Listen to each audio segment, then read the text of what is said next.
Totoro. Totoro. Okay, yan po ay ipo-for sale niya sa Vinted. How much? Wow. A corn. A corn. Wow. Yung mga ginawa niya, binibenta niya po. Ayan. That's nice. Coupe. Business, hein?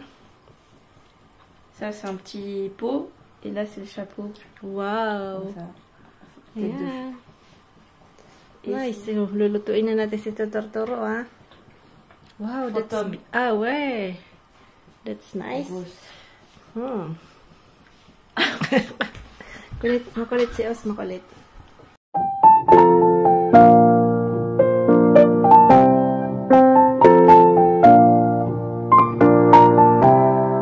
Kami ni Frank kasi mainit. Yan, kami lang pong dalawa. Yan. Ito kami sa Kane. Seaport ng Kane. Meron pong maliliit ito. Maliliit na isda. Yan.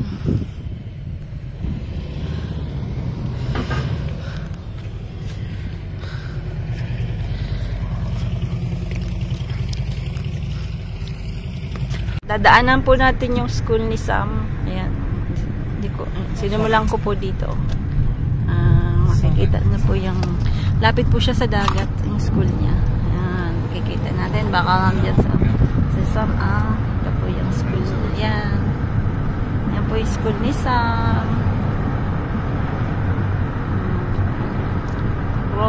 Lycée Rosa Luxembourg. Yan po yung school niya. Ayan. Maraming nasa labas. Ano po sila. Parang tag nito. Baka makita natin si Sam, ha. Makita natin si Sam. Nag-yoyosi. Joke. I said maybe smoking. Atong the car of Sam. We will see where is the white of Sam. It's not here. La pabi. No. Tat sila ba? Kami magla-last swim po kami ni Frank. October 8 po today. Birthday po ni Papa today. Happy birthday, Papa. In heaven. Ayan, lalangoy kami para sa'yo. Dito po kami dati pumupunta. Kaya lang this summer di po kami pumunta dito. Kaya walang kasama namin si Mom and Dad na po. Wala po kasi ditong medyo wild po kasi dito. Walang mga, yan, tingnan nyo po. Walang CR, walang bilihan or something. So, dito po nagpi-fishing sila Sam tsaka si Frank noon. But, this year. Oh, wag kang magubad, makita yung pututoy mo.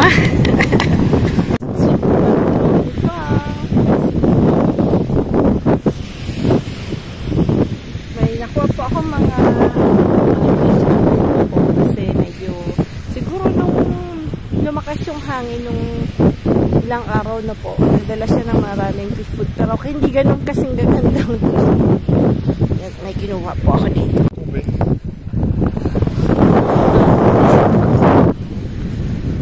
Yan, kami na lang. Wala na po isang tao dun sa malayo. Doon sa malayo. Nandito. Alawak po kasi ng dagat. Yung maganda dito sa Merense. Isa pa kong kalay-kalay butoy dito. Oh. Ayan, meron po kaming subscriber, si Isadora. Pinadalaan ko ng picture. Sabi ko, Sisong, ang daming sayote.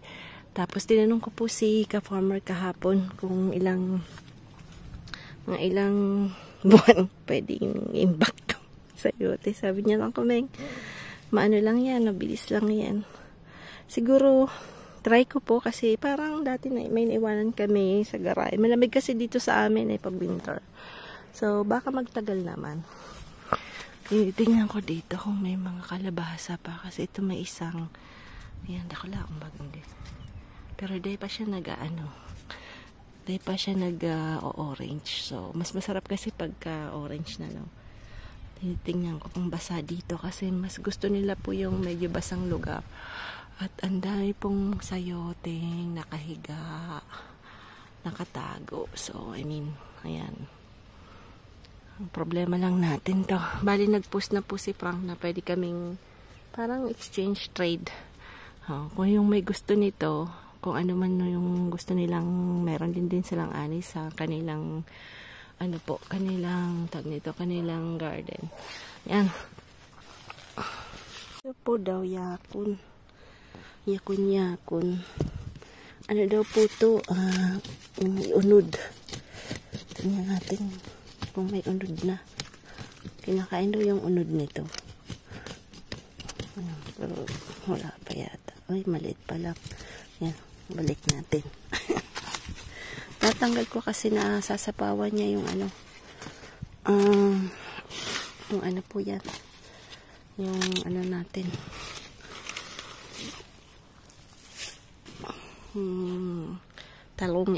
Talong. Yan, kuha ako ng konti kasi wala kaming uulamin ni Pinky. Nag-aano pa ako kung anong pwedeng ulamin namin. Pero pwedeng pa sayote pa rin Araw-araw sayote. Sobrang dami. May nakatagong kamatis na malalaki. Ayan. Ito po Kala ko namatay ito. Nakatago lang. Dapat masanan po ito kasi hindi na yan mahihinog. Sayang. Tanggalin natin yung mga bubot. Ayoko pa naman ng ganun. Kaya lang wala ka tayong mag-aagawa kasi malapit nang mag-winter. So, yun po yung estado ng kamatis natin. At ito yung estado ng ating kangkong. At ito po ay may konti pa tayong radish. Ay dito sa ni Osh. Nakuha natin. Ito na yung kale. Medyo maganda na siya. Kasi ito po ang kakainin natin, yung dahon nito. During winter kasi hindi po siya namamatay. So, yan po yung aanihin natin. And after yung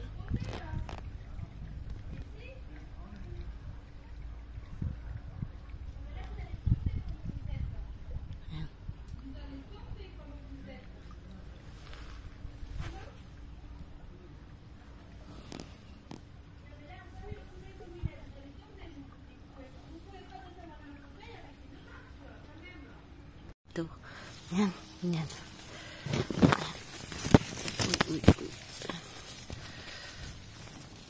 Pula. Ba siya. Mahirap lang anayin kasi baka masira yung papadry natin yan kasi yan po yung ginagawa natin chili powder. Dapat pag inanin natin mapula siya kasi yung green di po siya natutuyo, napupulok po siya.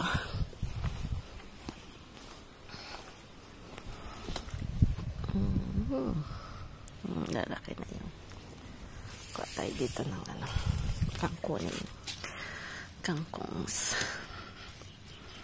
kasi mag-aano tayo.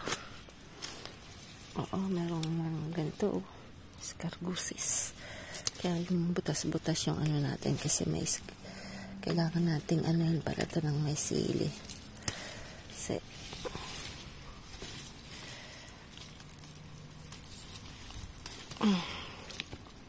marami din. Kaya wala lang nagawa. Siyempre, kailangan din nilang mabuhay. Diba? Kakain din sila ng minsan talagang inuubos-ubos din nila yung dahon magbibisit-bisit ka din ng konti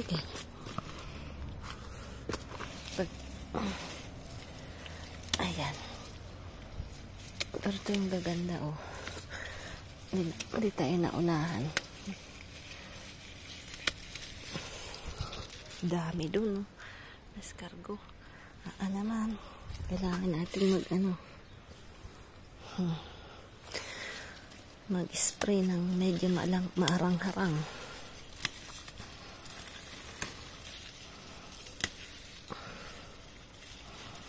Ang ganda dito, yung mga bagong yan, pwede na siguro ito ngayong tanghali. Yan. Naani natin, tapos, ayan, Kami lang po kasi ni Frank. Yan. Pinaghalo ko po yung talbos ng kamote tsaka talbos ng kangkong. Then after, yan sa akin. Tapos kay Frank ay hipon na malalaki. Medyo malalaki yung hipon. 2-5 na hipon sa kanya. Kasi nakalimutan ko pong maglabas ng... Naka-freezer po kasi lahat ng mga meat namin. So, dapat ilalabas ko po yun ng gabi. Para pag umaga, hindi ko na siya ibababad sa tubig. So, nakalimutan ko. So, sabi ko ito na lang para mas mabilis siyang ma-defrost na po. So, ito na lang kako. Mamayang hapon, ewan ko anong lulutuin ko. Kasi si Sam po ay mamayang gabi ang dating. Hindi naman hapon. I mean, end of the day siya darating. Mga 5:30 na po. So, dito siya magdi-dinner.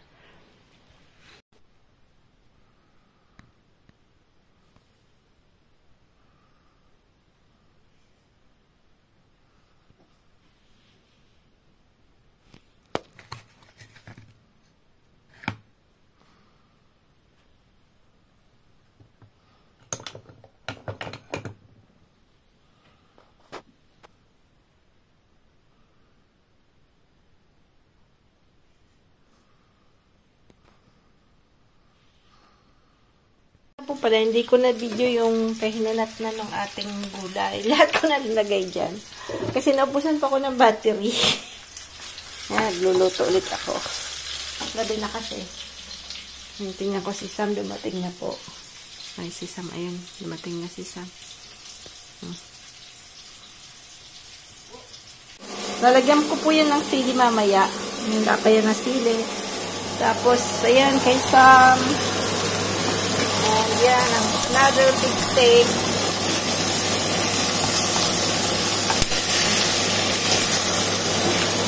Yan.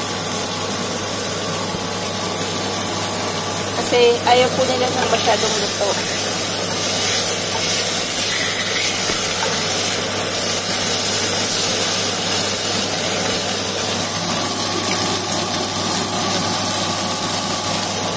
Tapos, tofu.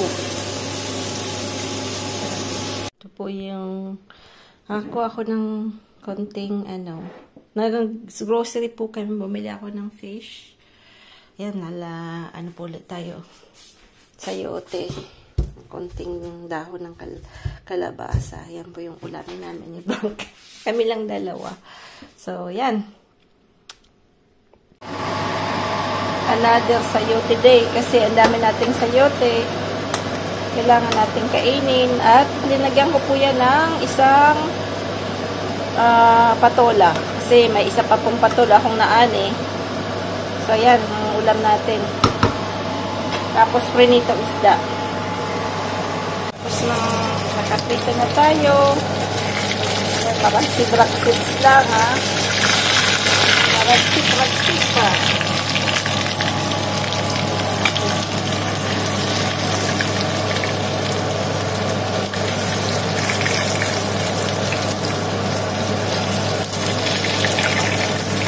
Lalaki po nung binigay po sa akin yung fresh na fresh. Kasi gusto ko yung ulo niyan medyo maragsi para nakain ko yan.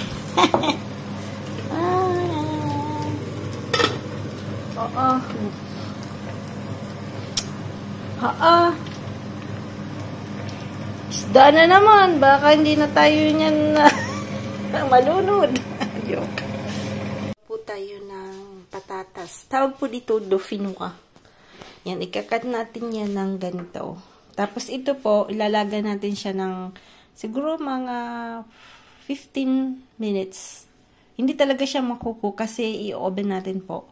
So, sa milk po natin siya ilalagay. Tapos, i-bake natin yan. Pero ako po, ang isa pa sa astuce ko na ginagamit is that, lalagyan po natin to ng konting cornstarch. Mga isang,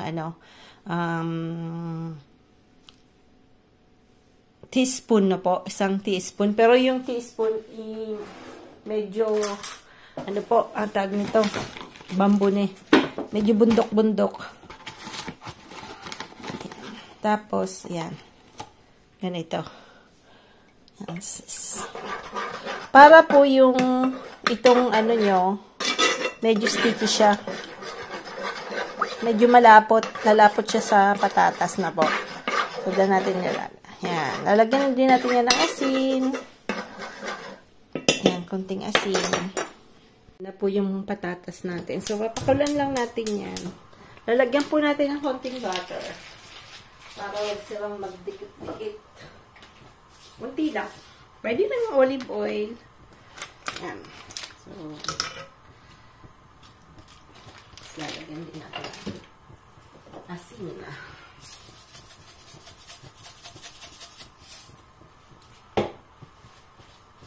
Kasi yan lang naman yung ipapartner natin sa ano po. Yan. So, mga 15 minutes lang natin yan. Ano tayo? 15. So, medyo haluin nyo rin para yan. So, yung ano niya medyo malapot. So, ganyan lang po. Hindi ko po siya lalagyan ng meat. Ganyan lang siya. Tapos, lalagyan po natin siya ng Gruyere. Cheese po yun. On top. Yan.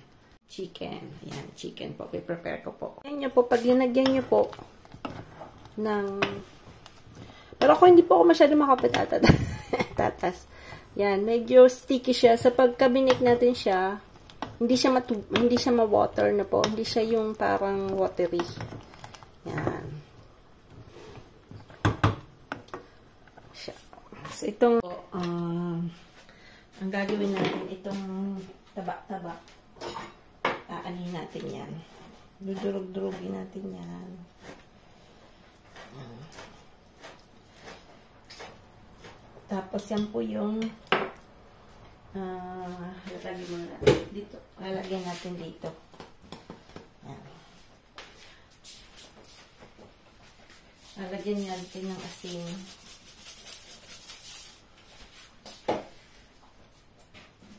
Tapos, kukuha po tayo ng sibuyas.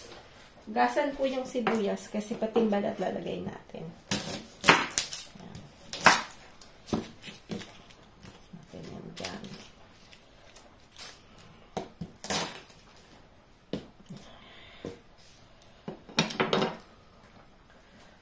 Tapos yung chicken,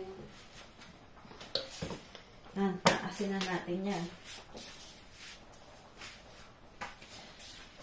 Lagyan natin ang ano kasi ano tayo, copyright. Paano tamad po ako mag-edit.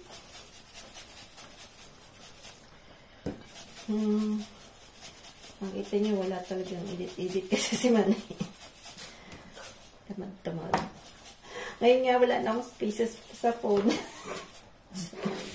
Ay, yan. Talagang Manay. Pwedeng maging vlogger to eh. Ayan. Lalagyan po natin ng paminta. Maganda po sana maraming paminta yung loob niya.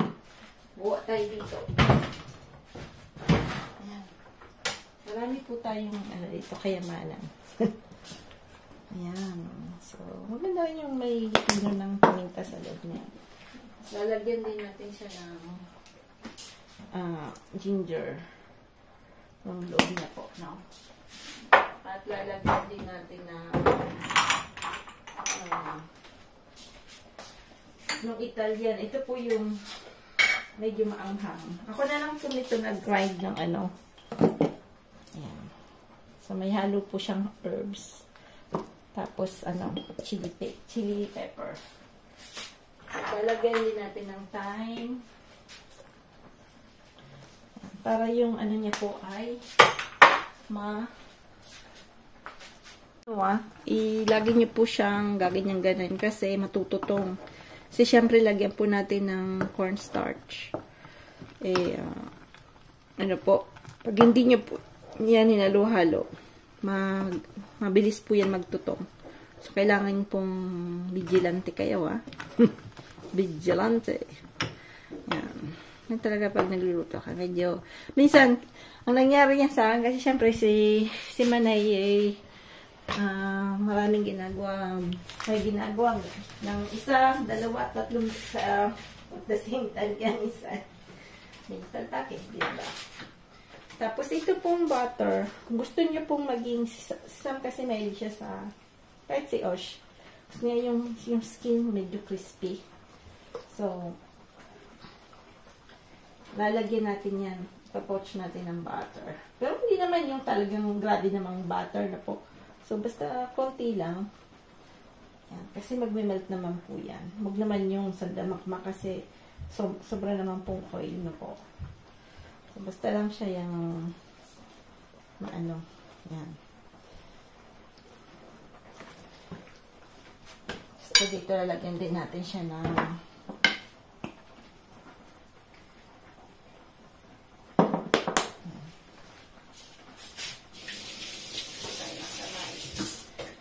up. So,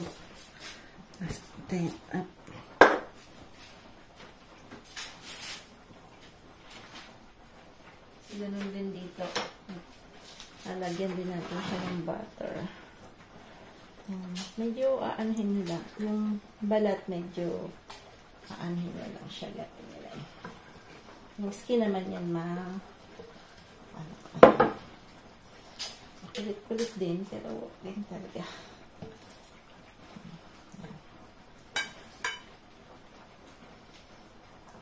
Tapos ito na lang natin ilagay.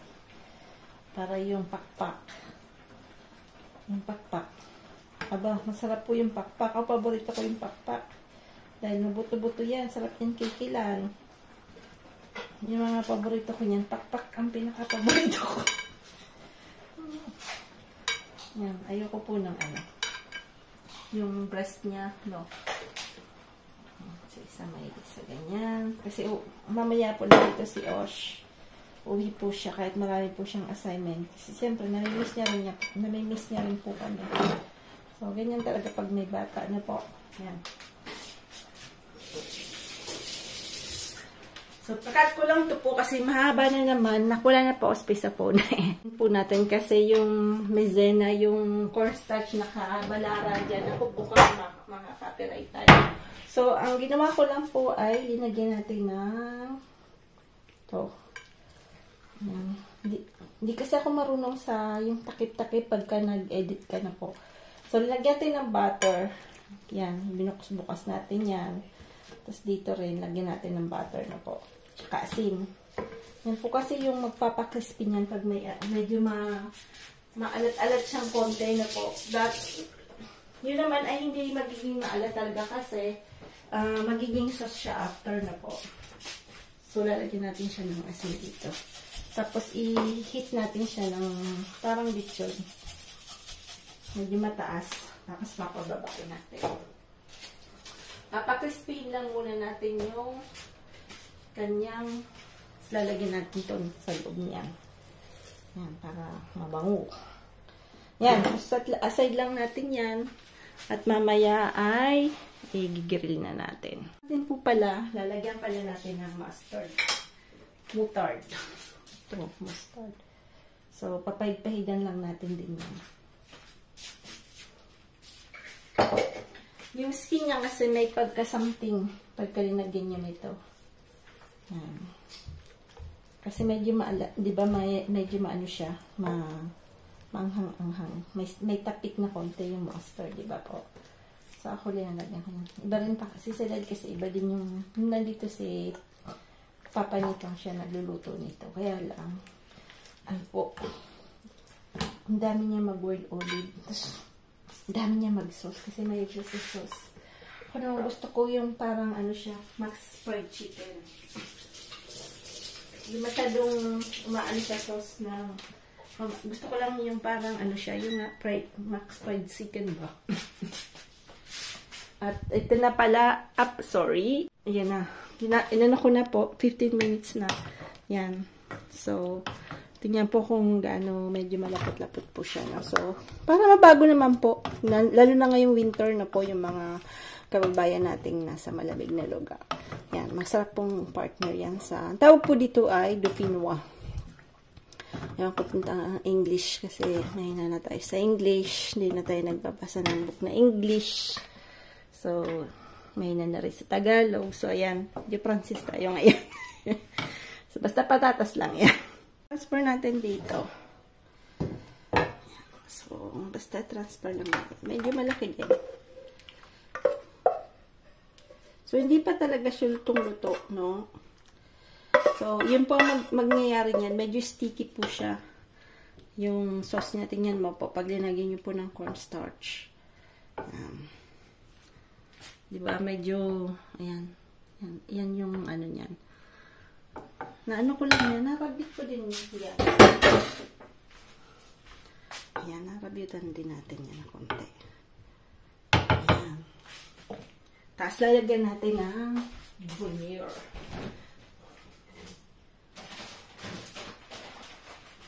Okay, dito po sa pamili po sa cheese, no? Pamili po sila sa cheese. Ayan. Ayan. So, ito kakamay-kamay natin ito. Kasi, walang gawin. Kailangan kasi, ano siya, mahilig kasi si Orsa sa cheese. Kaya lang, darating po siya, ano na, 9 o'clock na siya makakadating dito sa bahay kasi yung train niya po ay darating ng 8:40. 2 hours yung from doon sa school niya po, no? So, at least, nakaka-uwi po siya weekend. Hindi all the time kasi syempre medyo mahal din tapos may dami niya ring assignment. But then, pag gusto niya po umuwi, sabi na namin, huwag niyang isipin yung pamasahe na po. Ayan, ito nating padaldal na naman tayo. Mamaya bibake natin kasi bali maganda po, ipiprepare nyo na agad para medyo umano-ano yung timpla ng manok na po. Para at least mamaya ready na po siya. Ayan, so hindi naman talaga masyadong pagod yung pagluluto na po. So, parang pwede nyo naman siyang i-prepare. Lalo na po yung mga i-roasts nyo. So, pwede nyo i-prepare. Pwede nyo ilagay ulit sa ref pagka medyo hindi kayo masyadong pagod. Lalo na po yung mga working mom na po. Then after yung pagka minarinate mo kasi siya, yung meat hindi na siya talaga masisira na po. Pag may salt, may pepper na. So, pwede nyo kahit in the following day na po, mas masarap pa yun. Kainin natin to. Yung chicken, kanina ko pa po linagay. So, ito po ilalagay natin sa baba. Yan. Yan po siya sa baba. Yan. Dalawa sila.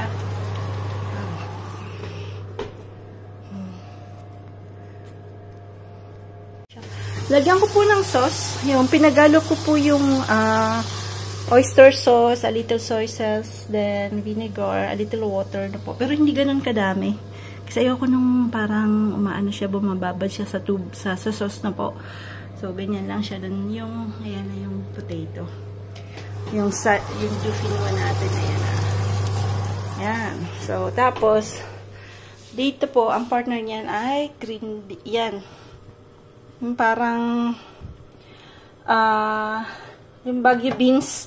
Kaya lang dito, hindi nila masyadong pinapataba, hindi nila masyadong pinapagulang na po. So, thin lang siya. Yung ang ating dauphinoise. Ayan.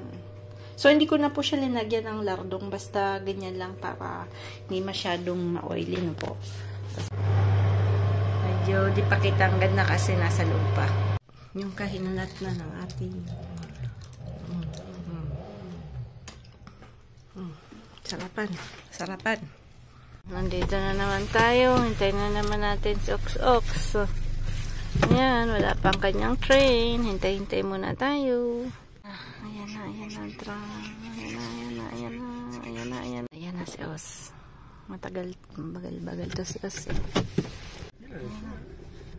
Ayan si Os. Naka-t-shirt lang si Madam Os yan, ha.